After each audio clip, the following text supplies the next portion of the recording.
Bienvenue à New Providence. Je serai votre guide tout au long de notre visite.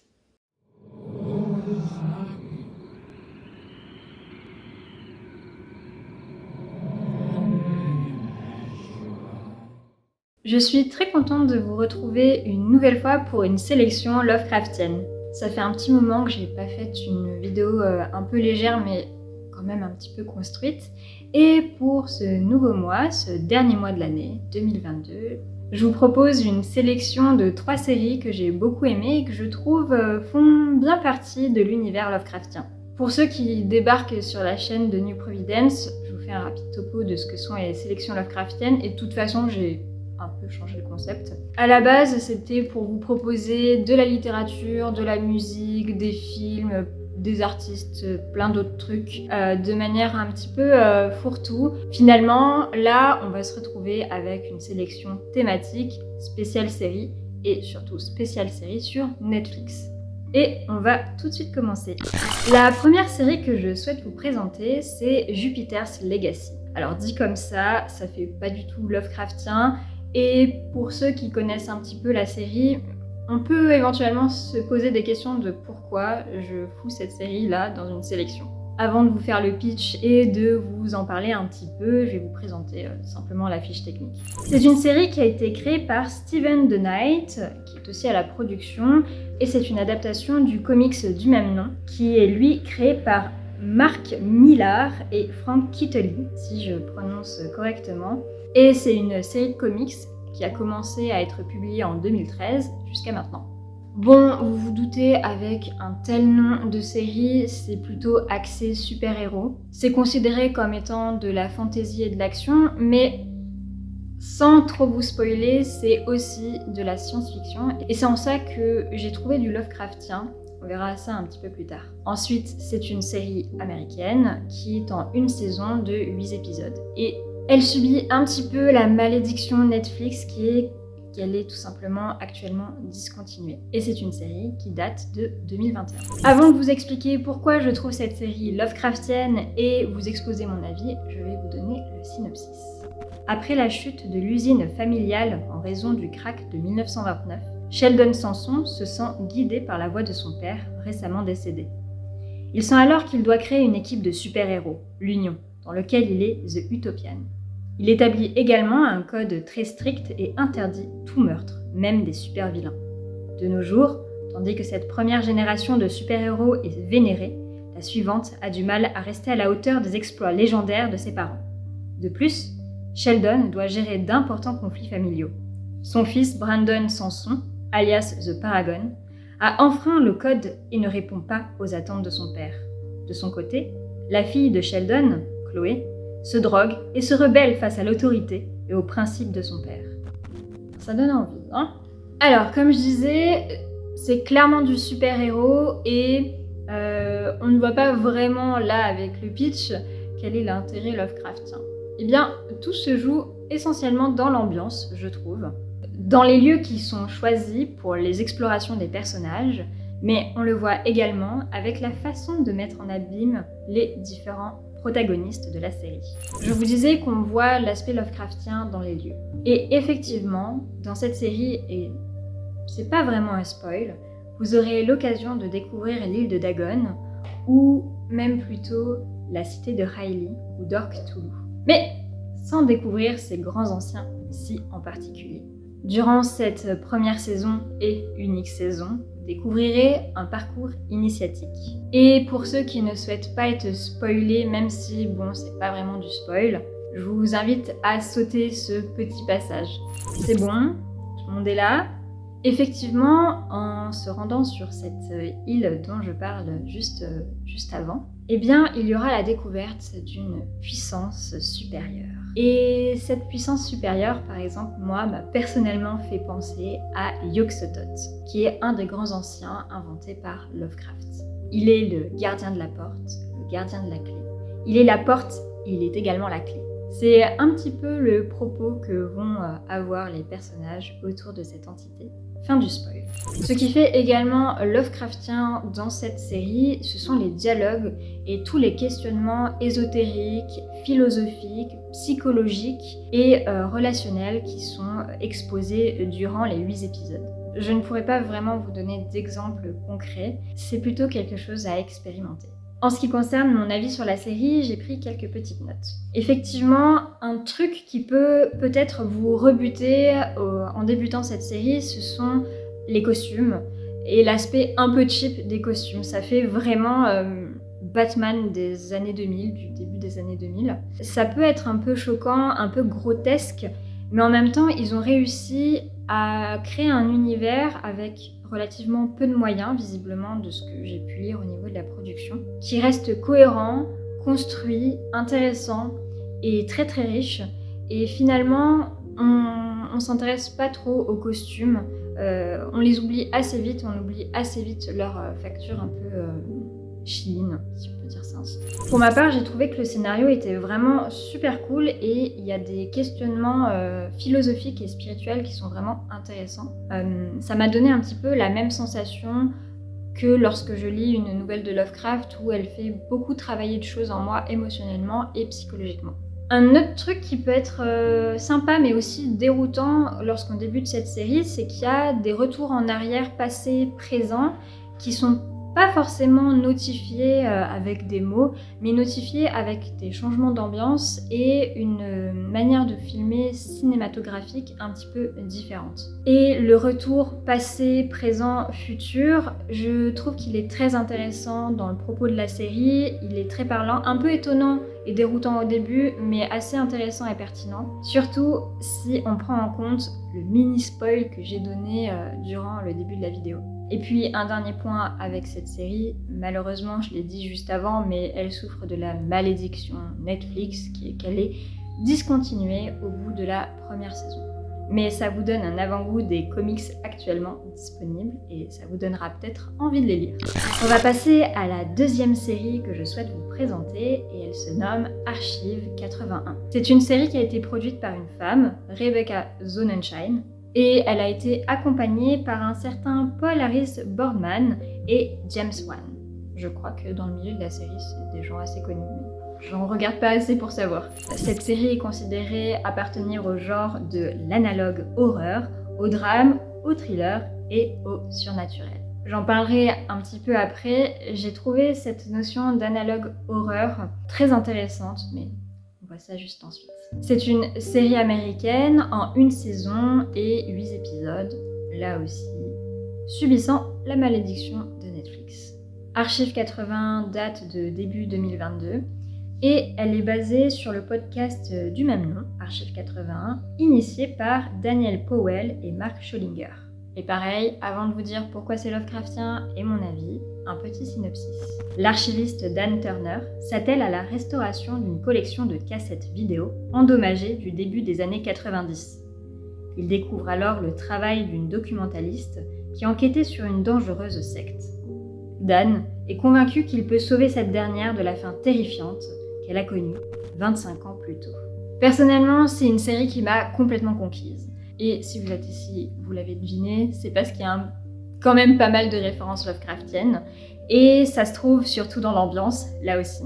Dans la progression des personnages, où on a vraiment ce Dan Turner qui est un personnage assez rationnel à la base, et petit à petit, en fonction de ses découvertes et de ses recherches, va avoir son pragmatisme et son rationalisme mis à mal pour découvrir des choses de l'ordre du paranormal, du surnaturel. Là aussi, dans cette série, il va y avoir une notion de saut dans le temps, mais ici c'est beaucoup plus subtil parce que là c'est pas juste un choix de mise en scène, c'est un véritable choix qui a son importance dans le scénario, bien plus que dans la série Jupiter's Legacy. Vous allez assister justement dans cette série à une sorte de paratemps, de voyage dans le temps en simultané entre le passé et le présent qui s'imbriquent l'un dans l'autre. un sujet par exemple que Lovecraft a largement traité dans certaines de ses nouvelles.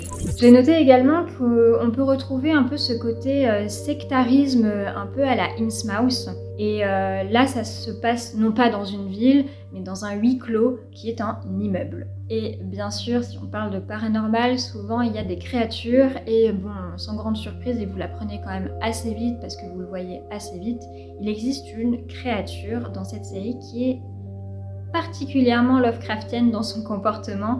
Et si vous regardez la série ou que vous l'avez déjà vue, vous voyez de quoi je parle. De toute façon, je vous aurai inséré normalement des visuels de la série. J'espère que ça vous aura pas trop spoilé, mais juste assez pour vous donner envie d'aller la regarder.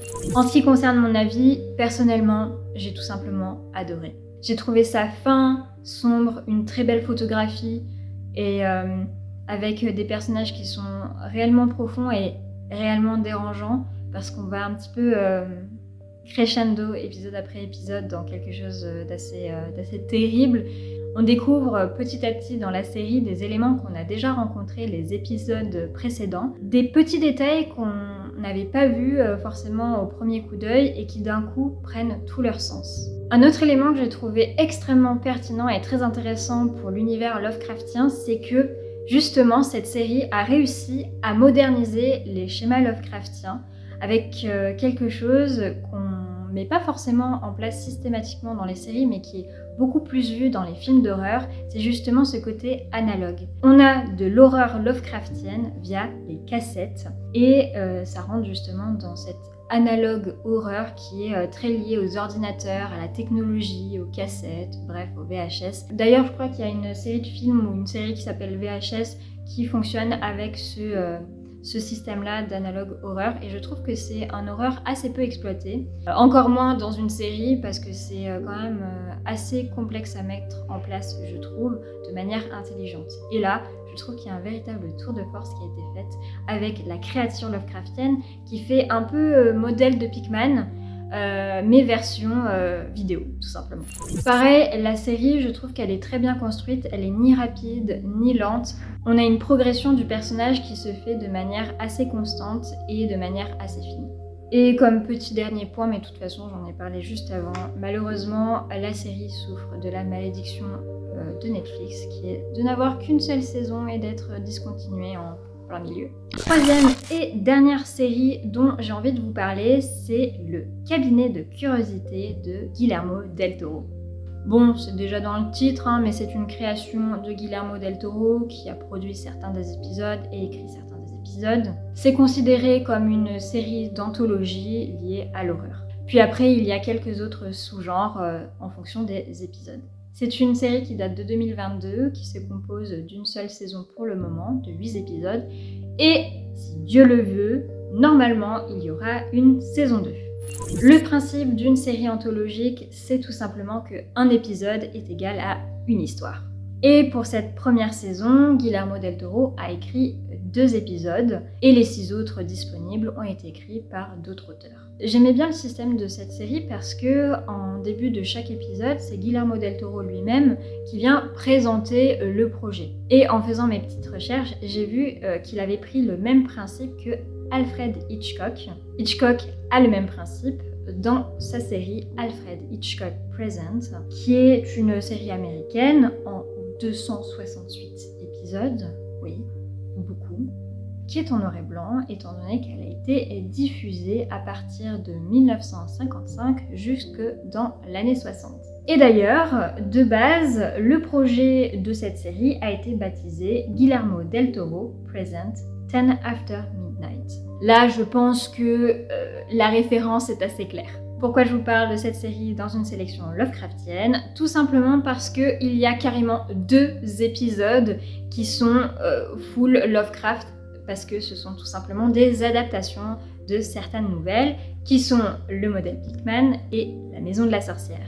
Je ne vais pas vous présenter tous les épisodes, je vais surtout vous parler des épisodes 5 et 6 qui sont donc les adaptations Lovecraftiennes. Et tout simplement, après le reste des épisodes sont quand même, je trouve, assez Lovecraftiens. La plupart, pas tous, mais la plupart en fonction des sujets qui ont été utilisés. De toute façon, Guillermo del Toro ne cache absolument pas sa passion pour Lovecraft. Avant de débriefer un petit peu sur ces épisodes et cette série, je vais vous faire le pitch des épisodes 5 et 6. L'épisode 5 est une adaptation du modèle de Pickman. 1909, à Arkham, dans le Massachusetts. Will Thurber étudie l'art. Il rencontre l'étrange et mystérieux Richard Pickman, dont les œuvres sont effrayantes. Quelques années plus tard, en 1926, Will travaille désormais dans un musée et est devenu père de famille. Il est cependant hanté par des visions horrifiques rappelant les œuvres de Pickman. Je vais pas vous faire un pitch pourquoi c'est Lovecraftien, je pense que c'est juste dans le titre, c'est juste une adaptation, je pense que c'est clair pour tout le monde. En ce qui concerne mon avis, j'ai beaucoup aimé cet épisode, bien que le seul petit défaut que j'ai peut-être trouvé à cette adaptation, c'est que la créature horrifique qui est présente et qui sort du tableau de cette nouvelle, je la trouve trop présente, on la voit trop, donc en fait on a le temps de s'habituer à cette horreur et de ne plus forcément ressentir vraiment l'horreur qu'elle est censée représenter et vraiment ce côté très hantant, très chassant de la créature. Dans la nouvelle de Lovecraft, je trouvais qu'on pouvait, même si elle était terrible et qu'elle était angoissante, on pouvait s'y attacher parce qu'on comprenait les enjeux derrière l'art, derrière la créature, derrière l'horreur, derrière l'auteur aussi qui est Pickman. Mais là, elle est horrible pour être horrible et je vois pas trop en quoi... Il n'y a pas ce même truc où on peut s'attacher en fait. C'est vraiment tellement détaché et même peut-être que l'épisode est un peu rapide. C'est pas une mauvaise adaptation, contrairement à ce que j'ai vu partout sur internet, mais c'est vrai que le côté horrifique de la créature est trop présent, trop présenté. Le deuxième épisode de Lovecraftien est donc l'épisode 6, donc juste ensuite, qui parle de la maison de la sorcière. Walter Gilman a été jadis témoin de la mort de sa sœur jumelle, Epperley, ce qui le marquera profondément. Plus tard, les fantômes le hantent et il tentera de la faire revenir.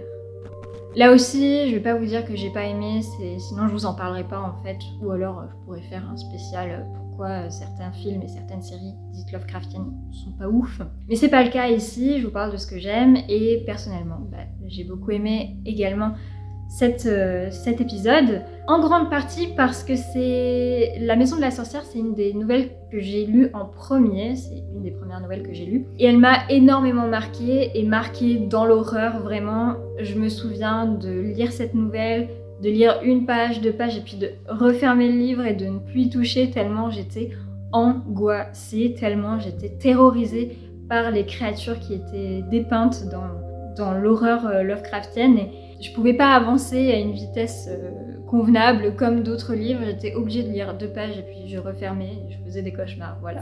Là aussi, pour le coup, je trouve que c'est un épisode très réussi.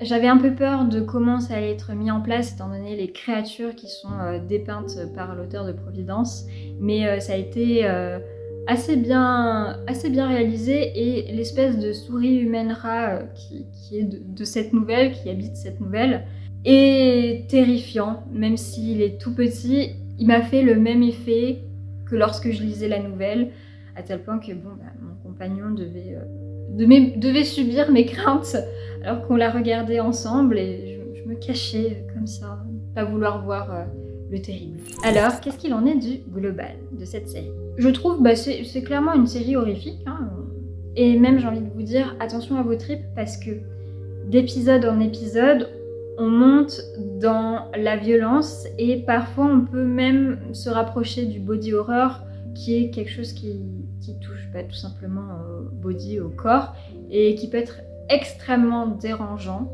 J'ai remarqué une vraie progression dans le terrible où l'épisode 1 c'est quand même globalement terrible mais ça se soutient et plus on avance plus parfois c'est difficile de regarder l'écran tellement ça met mal à l'aise. Alors il n'y a pas forcément du sang partout, il n'y a pas forcément des choses si terribles que ça visuellement, mais l'ambiance, la mise en scène est tellement dérangeante que c'est ça qui peut vous retourner l'estomac. Il y a plusieurs fois où j'ai dû détourner le regard tellement c'était difficile à regarder. Ensuite, comme j'ai dit, il y a d'autres épisodes qui peuvent être qualifiés comme Lovecraftien, comme le dernier, le 8e épisode, où là on est sur du grand ancien et en même temps du body horror et en même temps sur des drogués et puis en même temps sur la déchéance humaine, bref sur beaucoup de choses en même temps qui franchement ça vous met un petit coup. Mais c'est très bien, en tout cas si on aime bien se faire du mal.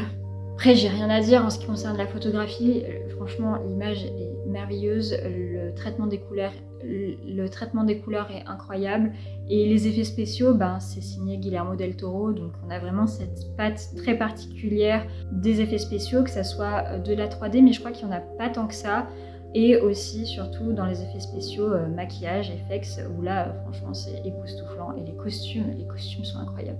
Et pour terminer avec cette série, j'ai beaucoup vu passer est-ce que cette série souffre de la malédiction de Lovecraft, qui dit que beaucoup de ce qui tourne autour de Lovecraft, de l'indicible, est très mal adapté. Pour le coup, je ne pense pas que cette série souffre de la malédiction de Lovecraft. Alors, c'est pas aussi parfait qu'on pourrait l'attendre de Guillermo del Toro autour de cet auteur qui est Lovecraft et de ses nouvelles, mais c'est très loin d'être dans la malédiction de d'autres films que j'ai pu visionner ou de séries que j'ai pu visionner. Très loin de là, c'est très qualitatif. À vous de vous faire votre propre avis, mais je trouve ça un petit peu forcé de dire qu'elle est maudite, comme parmi d'autres séries et films bien moins bons visuellement et scénaristiquement parlant. Bon, je crois que je vous ai tout dit. Dites-moi en commentaire si vous avez vu déjà ces séries ou pas du tout, ou si vous allez les regarder, et dans ce cas-là, bon visionnage. Comme d'habitude, je vous laisse liker la vidéo, la partager, parce que c'est comme ça que je peux me faire connaître. Abonnez-vous aussi si vous ne voulez rien manquer, parce que à New Providence, il se passe beaucoup de choses. Je vous laisse aller voir la barre d'infos, également le Patreon, parce que j'en parle quasi jamais finalement lors de mes vidéos, mais si vous voulez soutenir la chaîne, vous pouvez le faire avec Patreon et il y a plein de contreparties super sympas. Et sur ce, on se dit à la prochaine fois.